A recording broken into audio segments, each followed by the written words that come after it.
Maturity کسے کہتے ہیں؟ میچورٹی کیا ہے؟ میچورٹی کسی انسان میں کس وقت آتی ہے؟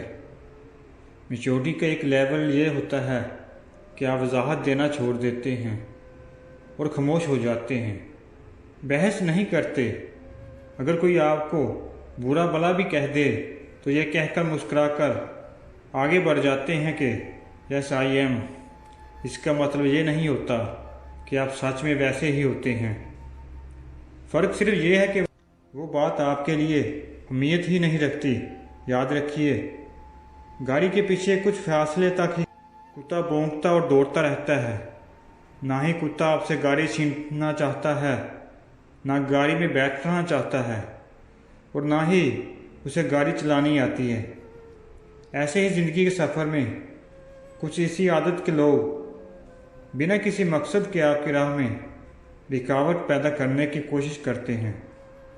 اس لیے جب آپ اپنی منزل پر رواں دواں ہوں اور لوگ آپ کی راہ میں رکاوٹیں ڈالنے کی کوشش کریں تو ان سے الجھنے کی بجائے اپنی منزل کی طرف متوجہ رہیں۔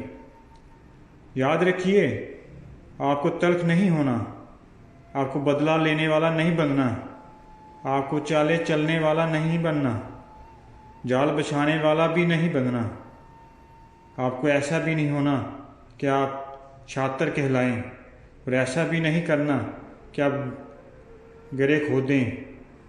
آپ کو لگے زخم ہیں، دل پر ہیں، روح پر بھی ہیں، لیکن ان کے لیے مرہم بدلہ لے کر تیار نہ کریں۔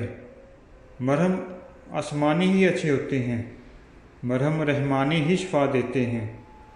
چھوڑ دے جو ہوا، جانے دے جس نے جو کیا۔ اپنے پیچھے دروازے بند کر کے آگے بڑھ جائیں۔ زخم دینے والوں، تکلیف پہنچانے والوں، روح کو روند دینے والوں کو ان کے حال پر چھوڑ کر اپنا حال ٹھیک کریں، کیونکہ آپ کو وہ نہیں بننا جو حالات آپ کو بنا رہے ہیں۔ آپ کو وہ بننا ہے جو اعمال بناتے ہیں۔ رب کا بندہ بننے کی کوشش کرے، بندہ مومن، یعنی ایک بہترین انسان۔